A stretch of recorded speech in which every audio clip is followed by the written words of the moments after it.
ರವಿಶಂಕರ್ ಗುರೂಜಿ 70ನೇ ಜನ್ಮ ದಿನೋತ್ಸವ ಹಾಗೂ art of living ಆಶ್ರಮದ 45ನೇ ವರ್ಷದ ಸಂಭ್ರಮದ ಕಾರ್ಯಕ್ರಮದಲ್ಲಿ ಪ್ರಧಾನಿ ನರೇಂದ್ರ ಮೋದಿ ಪಾಲ್ಗೊಂಡಿದ್ದರು. ಕನಕಪುರ ರಸ್ತೆಯಲ್ಲಿರುವ ಆರ್ಟ್ ಆಫ್ ಲಿವಿಂಗ್ನಲ್ಲಿ ನಡೆದಂತಹ ಕಾರ್ಯಕ್ರಮದಲ್ಲಿ ಭಾಗಿಯಾದಂತಹ ಪಿಎಂ ನೂತನ ಧ್ಯಾನ ಮಂದಿರ ಉದ್ಘಾಟಿಸಿದರು. ಈ ವೇಳೆ ಆರ್ಟ್ ಆಫ್ ಲಿವಿಂಗ್ನ ರವಿಶಂಕರ್ ಗುರೂಜಿ ಕೂಡ ಉಪಸ್ಥಿತರಿದ್ದರು. ಕಾರ್ಯಕ್ರಮದಲ್ಲಿ ಮಾತನಾಡಿದ ಪ್ರಧಾನಿ ಮೋದಿ, ಕಾರ್ಯಕ್ರಮಕ್ಕೆ ನನಗೆ ಆಹ್ವಾನಿಸಿದ್ದಕ್ಕೆ ಧನ್ಯವಾದ. ಭಾರತವನ್ನು ದೈವಿಕವಾಗಿ ಅಭಿವೃದ್ಧಿಪಡಿಸಬೇಕು. ಕೃಷಿ ಕ್ಷೇತ್ರದಲ್ಲಿ ಕೆಲಸ ಆಗಬೇಕಿದೆ. ಭೂಮಿ ತಾಯಿ ಕೆಮಿಕಲ್ ಮುಕ್ತ ಆಗಬೇಕು. ಈ ನಿಟ್ಟಿನಲ್ಲಿ ಆರ್ಟ್ ಆಫ್ ಲಿವಿಂಗ್ ಮಾಡ್ತಾ ಇರೋ ಕಾರ್ಯಕ್ರಮ ಶ್ಲಾಘನಾರ್ಹ ಅಂತ ಹೇಳಿದರು. कि किसानों को नेचुरल फार्मिंग से जोड़ने की दिशा में और अधिक प्रयास करने की आवश्यकता है. आज बीमारी में भी इंसान नेचुरल हीलिंग के रास्ते खोज रहा है, तो हमारी धरती मां, उसे भी नेचुरल हीलिंग की जरूरत है. कि किसानों को नेचुरल फार्मिंग से जोड़ने की दिशा में और अधिक प्रयास करने की आवश्यकता है. आज बीमारी में भी इंसान नेचुरल हीलिंग के रास्ते खोज रहा है, तो हमारी धरती मां, उसे भी नेचुरल हीलिंग की जरूरत है. ಪಶ್ಚಿಮ ಬಂಗಾಳದಲ್ಲಿ ಬಿಜೆಪಿ ಭರ್ಜರಿಯಾಗಿ ಗೆಲುವನ್ನು ಸಾಧಿಸಿದ್ದು ಅಧಿಕಾರದ ಚುಕ್ಕಾಣಿ ಹಿಡಿದಿದೆ. ಬಿಜೆಪಿ ಗೆಲುವಿಗೆ ಕಾರಣಕರ್ತರಾದ ಪ್ರಧಾನಿ ನರೇಂದ್ರ ಮೋದಿಗೆ ಬಿಜೆಪಿ ವತಿಯಿಂದ ಸನ್ಮಾನಿಸಲಾಯಿತು. ಬೆಂಗಳೂರಿನ HCL ಬಳಿ ನಡೆದ ಕಾರ್ಯಕ್ರಮದಲ್ಲಿ ಪ್ರಧಾನಿ ಮೋದಿಯನ್ನ ಸನ್ಮಾನಿಸಿದರು. ಇದೇ ವೇಳೆ ಮಾತನಾಡಿದ ಪ್ರಧಾನಿ ಮೋದಿ, ಬೆಂಗಳೂರಿನಲ್ಲಿ ಕೇಸರಿ ಸೂರ್ಯ ಉದಯಿಸಿದ್ದಾನೆ. ಬಂಗಾಳದ ಗೆಲುವು ನಿಮ್ಮ ಗೆಲುವು ಕೂಡ. ಕರ್ನಾಟಕದಲ್ಲಿ ಈಗಿನ ಸಿಎಂ ಎಷ್ಟು ದಿನ ಇರ್ತಾರೋ ಗೊತ್ತಿಲ್ಲ, ಮತ್ತೊಬ್ಬರಿಗೆ ಅವಕಾಶ ಕೊಡ್ತಾರೋ ಇಲ್ವೋ ಗೊತ್ತಿಲ್ಲ ಅಂತ ಟೀಕಿಸಿದರು. पिछले 3 साल से हम यही देख रहे हैं, जनता की समस्याएं सुलझाने के बजाय यहाँ की सरकार का ज्यादातर समय आपस के झगड़े सुलझाने में लग रहा है. ये तय नहीं हो पाता है कि ये मुख्यमंत्री कितने दिन रहेंगे. ये तय नहीं हो पाता कि दूसरे को मौका मिलेगा कि नहीं मिलेगा. लटकाए रखा है. इतना ही नहीं, ये मैं देख रहा हूं इनकी इकोसिस्टम तमिलनाडु में प्रक्रिया चल रही थी और इनकी इकोसिस्टम दिल्ली में बैठे बैठे देश को गुमराह करते थे. पीछे ಕಾಂಗ್ರೆಸ್ನಲ್ಲಿ ಸಿಎಂ ಕುರ್ಚಿ ಗೊಂದಲದ ಬಗ್ಗೆ ಪ್ರಧಾನಿ ಮೋದಿ ಹೇಳಿಕೆಗೆ ಸಚಿವ ಸತೀಶ್ ಜಾರಕಿಹೊಳಿ ಕೌಂಟರ್ ಕೊಟ್ಟಿದ್ದಾರೆ. ರಾಯಚೂರಿನಲ್ಲಿ ಮಾತನಾಡಿದ ಅವರು, ಮೋದಿಯವರು ಯಾವ ದೃಷ್ಟಿ ಇಟ್ಕೊಂಡು ಹೇಳಿದ್ದಾರೆ ಗೊತ್ತಿಲ್ಲ, ಅವರನ್ನೇ ಕೇಳಬೇಕು. ನಮ್ಮ ಸರ್ಕಾರ ಕೇರಳದಲ್ಲಿರುತ್ತೆ, ಕರ್ನಾಟಕದಲ್ಲೂ ಇರುತ್ತೆ, ಬೇರೆ ಕಡೆನೂ ಇದ್ದೇ ಇರುತ್ತೆ ಅಂತ ಹೇಳಿದ್ದಾರೆ. ಮೋದಿ ಅವರು ಯಾವ ದೃಷ್ಟಿ ಇಟ್ಟು ಹೇಳಿದಾರೆ ಗೊತ್ತಿಲ್ಲ. ನಮ್ಮ ಸರ್ಕಾರ ಕೇರಳದಲ್ಲಿ ಇರ್ತೈತೆ, ಕರ್ನಾಟಕದಲ್ಲಿ ಇರ್ತೈತೆ, ಬೇರೆ ಕಡೆನೂ ಇದ್ದೇ ಇರ್ತೈತೆ. 5 ವರ್ಷವರೆಗೆ ಇದ್ದೇ ಇರ್ತೈತೆ, ಪ್ರಶ್ನೆ ಇಲ್ಲ.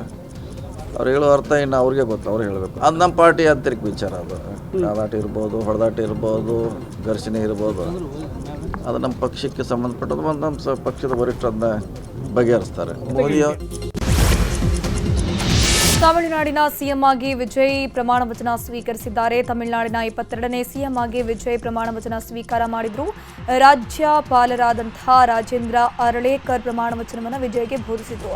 ತಮಿಳುನಾಡು ಸಿಎಂ ಆಗಿ ನಾನು ಯಾವುದೇ ಭೇದ ಭಾವ ಮಾಡಲ್ಲ ಅಂತ ದೇವರ ಹೆಸರಲ್ಲಿ ಪ್ರಮಾಣ ವಚನವನ್ನು ಸ್ವೀಕರಿಸಿದ್ರು. ತಮ್ಮದೇ ಫಿಲ್ಮಿ ಸ್ಟೈಲ್ನಲ್ಲಿ ವಿಜಯ್ ಪ್ರಮಾಣ ವಚನ ಸ್ವೀಕರಿಸಿದ್ದು ವಿಶೇಷವಾಗಿತ್ತು. ಇನ್ನು ವಿಜಯ್ ಸಿಎಂ ಆಗಿ ಪ್ರಮಾಣ ವಚನ ಸ್ವೀಕಾರ ಮಾಡ್ತಾ ಇದ್ದಂತೆ ನೆರೆದಿದ್ದವರ ಹರ್ಷೋದ್ಗಾರ ಮುಗಿಲು ಮುಟ್ಟಿತ್ತು. ಕಾಂಗ್ರೆಸ್ ವರಿಷ್ಠ ನಾಯಕ ರಾಹುಲ್ ಗಾಂಧಿ ಸೇರಿದಂತೆ ಅನೇಕ ನಾಯಕರು ಪ್ರಮಾಣ ವಚನ ಕಾರ್ಯಕ್ರಮದಲ್ಲಿ ಭಾಗಿಯಾಗಿದ್ದರು. ಸಿ ಜೋಸೆಫ್ ವಿಜಯ್ ಎನ್ನುம் நான்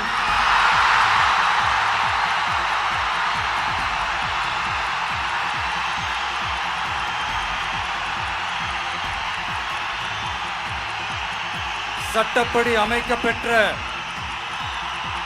இந்திய அரசியல் அமைப்பின்பால் உண்மையான நம்பிக்கையும் மாறா பற்றும் கொண்டிருப்பேன் என்றும் இந்திய நாட்டின் ஒப்பில்லாத முழு முதல் ஆட்சியையும் ஒருமையையும் நிலைநிறுத்துவேன் என்றும் தமிழ்நாட்டு அரசின் முதலமைச்சராக உண்மையாகவும் உளச்சான்றின்படியும் என் கடமைகளை நிறைவேற்றுவேன் என்றும் அரசியல் அமைப்பிற்கும் சட்டத்திற்கும் இணங்க அச்சமும் ஒருதலை சார்பும் இன்றி விருப்பு வெறுப்பை விலக்கி பலதரப்பட்ட மக்கள் அனைவருக்கும் ಕಾರ್ಯಕ್ರಮದಲ್ಲಿ ಭಾಗಿಯಾದ ವಿಜಯ್ ಕುಟುಂಬಸ್ಥರು ಸಿಎಂ ಆಗಿ ಪ್ರಮಾಣ ವಚನ ಸ್ವೀಕರಿಸುತ್ತಿರುವುದನ್ನ ಕಣ್ತುಂಬಿಕೊಂಡ್ರು. ಇದೇ ವೇಳೆ ವಿಜಯ್ ಅತ್ಯಾಪ್ತೆ ತ್ರಿಷಾ ಕೂಡ ಕಾರ್ಯಕ್ರಮವನ್ನ ಕಣ್ತುಂಬಿಕೊಂಡ್ರು. ತಿಳಿ ಹಸಿರು ಸೀರೆಯಲ್ಲಿ ತ್ರಿಷಾ ಮಿರ ಅಂತ ಮಿಂಚಿದ್ರು.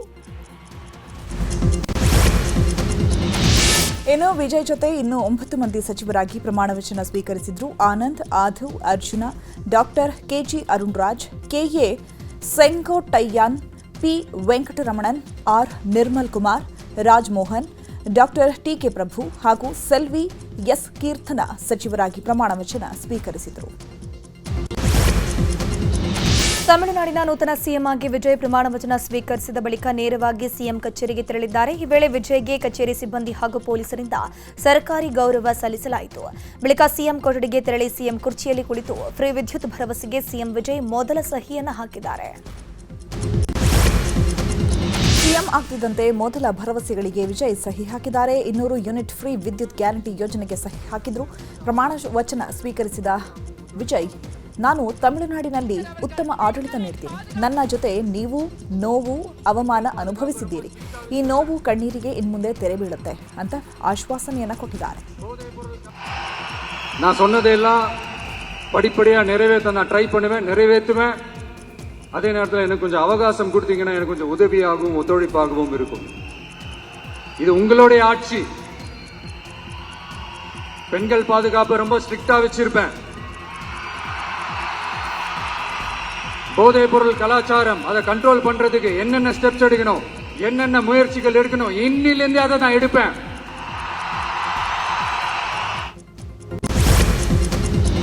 ಸಿಎಂ ಆಗಿ ಅಧಿಕಾರ ಸ್ವೀಕರಿಸಿದ ವಿಜಯ್ಗೆ ಮಾಜಿ ಸಿಎಂ ಸ್ಟಾಲಿನ್ ಶುಭ ಕೋರಿದ್ದಾರೆ. ಸಿಎಂ ಆಗಿ ಆಯ್ಕೆಯಾಗಿದ್ದಕ್ಕೆ ಅಭಿನಂದನೆ ತಿಳಿಸಿದ ಸ್ಟಾಲಿನ್ ಮೊದಲ ದಿನವೇ ವಿಜಯ್ಗೆ ತಿವಿದಿದ್ದಾರೆ. ನೀವು ಘೋಷಣೆ ಮಾಡಿದ ಯೋಜನೆಗಳಿಗೆ ಅಂಕಿತ ಹಾಕಿದ್ದನ್ನು ನಾನು ಸ್ವಾಗತ ಮಾಡ್ತೀನಿ. ಆದರೆ ಸರ್ಕಾರದಲ್ಲಿ ಹಣ ಇಲ್ಲ ಅಂತ ಹೇಳೋಕೆ ಪ್ರಾರಂಭಿಸಬೇಡಿ.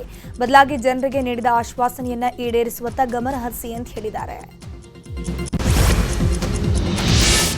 ತಮಿಳುನಾಡು ಸಿಎಂ ಆಗಿ ವಿಜಯ್ ಪ್ರಮಾಣ ವಚನ ಸ್ವೀಕರಿಸ್ತಾ ಇದ್ದಂತೆ ಎಕ್ಸ್ನಲ್ಲಿ ಪ್ರಧಾನಿ ನರೇಂದ್ರ ಮೋದಿ ಶುಭಾಶಯ ಹೇಳಿದ್ದಾರೆ. ಎಕ್ಸ್ನಲ್ಲಿ ಪೋಸ್ಟ್ ಮಾಡಿರುವ ಪ್ರಧಾನಿ ನರೇಂದ್ರ ಮೋದಿ, ತಮಿಳುನಾಡು ಸಿಎಂ ಆಗಿ ಅಧಿಕಾರ ಸ್ವೀಕರಿಸಿದ ವಿಜಯ್ ಅವರಿಗೆ ಅಭಿನಂದನೆಗಳು.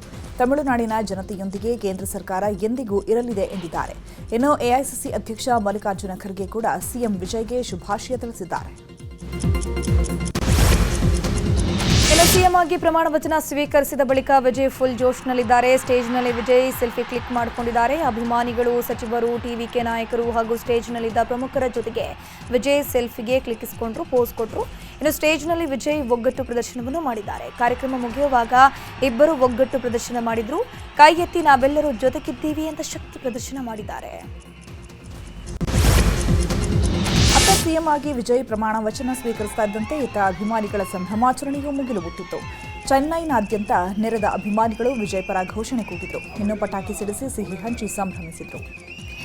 ವಿಜಯ್ ಭಾಷಣದ ವೇಳೆ ಅಭಿಮಾನಿಯೊಬ್ಬರು ಭಾವುಕರಾಗಿದ್ದಾರೆ. ಸಿಎಂ ಆಗಿ ಅಧಿಕಾರ ಸ್ವೀಕರಿಸಿದ ಬಳಿಕ ಮಾತನಾಡಿದ ವಿಜಯ್, ನನಗೆ ವೋಟ್ ಮಾಡಿದ ಎಲ್ಲರಿಗೂ ಧನ್ಯವಾದ ಅಂತ ಹೇಳಿದ್ರು. ಧನ್ಯವಾದ ಹೇಳ್ತಾ ಇದ್ದಂತೆ ಅಭಿಮಾನಿಯೊಬ್ಬರು ಭಾವುಕರಾಗಿ ಕಣ್ಣೀರಿಟ್ಟಿದ್ದಾರೆ. ತಿರುಚಿರಾಪಳ್ಳಿಯಲ್ಲೂ ವಿಜಯ್ ಅಭಿಮಾನಿಗಳು ಅದ್ದೂರಿಯಾಗಿಯೇ ಸಂಭ್ರಮಾಚರಣೆ ಮಾಡಿದ್ದಾರೆ. ವಿಜಯ್ ಪ್ರಮಾಣ ವಚನ ಸ್ವೀಕರಿಸ್ತಾ ಇದ್ದಂತೆ ಪಟಾಕಿ ಸಿಡಿಸಿ ಸಿಹಿ ಹಂಚಿ ಟಿವಿಕೆ ಬೆಂಬಲಿಗರು ಸಂಭ್ರಮಿಸಿದರು. ಕೇರಳದಲ್ಲಿ ಸಿಎಂ ಆಯ್ಕೆ ಇನ್ನೂ ಕೂಡ ಕಗ್ಗಂಟಾಗಿ ಉಳ್ಕೊಂಡಿದೆ. ಸಿಎಂ ಸ್ಥಾನಕ್ಕಾಗಿ ಮೂವರ ಮಧ್ಯೆ ಭಾರಿ ಪೈಪೋಟಿ ಇದೆ. ವಿಡಿ ಸತೀಸನ್, ರಮೇಶ್ ಚೆನ್ನಿತ್ತಲ ಹಾಗೂ ವೇಣುಗೋಪಾಲ್ ಮಧ್ಯೆ ಭಾರಿ ಕಸರತ್ತು ನಡೆದಿದೆ. ವೇಣುಗೋಪಾಲ್ ಪರ ಎಲ್ಲ ಶಾಸಕರು ಬೆಂಬಲ ಸೂಚಿಸಿದ್ದಾರೆ ಎನ್ನಲಾಗುತ್ತಿದೆ. ಅಸ್ಸಾಂ ಸಿಎಂ ಆಗಿ ಹಿಮಂತ ಬಿಸ್ವಾ ಸರ್ಮಾ ಮರು ಆಯ್ಕೆಯಾಗಿದ್ದಾರೆ. ಕೇಂದ್ರ ಸಚಿವ ಜೆಪಿ ನಡ್ಡಾ ನೇತೃತ್ವದಲ್ಲಿ ನಡೆದ ಸಭೆಯಲ್ಲಿ ಹಿಮಂತ ಬಿಸ್ವಾ ಸರ್ಮಾರನ್ನ ಅಸ್ಸಾಂ ಸಿಎಂ ಆಗಿ ಆಯ್ಕೆ ಮಾಡಲಾಯಿತು. ಇವತ್ತು ಬೆಳಗ್ಗೆ ನಡ್ಡಾ, ನಯಾಬ್ ಸೈನಿ ಸೇರಿದಂತೆ ಹಿರಿಯ ಬಿಜೆಪಿ ನಾಯಕರ ನೇತೃತ್ವದಲ್ಲಿ ನಡೆದ ವೀಕ್ಷಕರ ಸಭೆಯಲ್ಲಿ ಹಿಮಂತ ಬಿಸ್ವಾರನ್ನೇ ಮರು ಆಯ್ಕೆ ಮಾಡಲಾಯಿತು. ನೈಋತ್ಯ ರೈಲ್ವೆ ರಕ್ಷಣಾ ಪಡೆಯಿಂದ 67 ಮಕ್ಕಳ ರಕ್ಷಣೆ ಮಾಡಲಾಗಿದೆ. ಕಳೆದು ಹೋಗಿದ್ದ ಮಕ್ಕಳನ್ನು ಅವರ ಕುಟುಂಬಸ್ಥರೊಂದಿಗೆ ಸೇರಿಸುವಲ್ಲಿ ಆರ್ಪಿಎಫ್ ಯಶಸ್ವಿಯಾಗಿದೆ. ಪಂಚಾಯತ್ ರಾಜ್ ಇಂಜಿನಿಯರಿಂಗ್ ಕಚೇರಿಯಲ್ಲಿ ಎಣ್ಣೆ ಪಾರ್ಟಿ ಮಾಡಲಾಗಿದೆ. ರಾಯಚೂರು ಜಿಲ್ಲೆಯ ಲಿಂಗಸಗೂರು ಸಹಾಯಕ ಕಾರ್ಯನಿರ್ವಾಹಕ ಅಭಿಯಂತರರ ಕಾರ್ಯಾಲಯದಲ್ಲಿ ಮೋಜು ಮಸ್ತಿ ಮಾಡಲಾಗಿದೆ.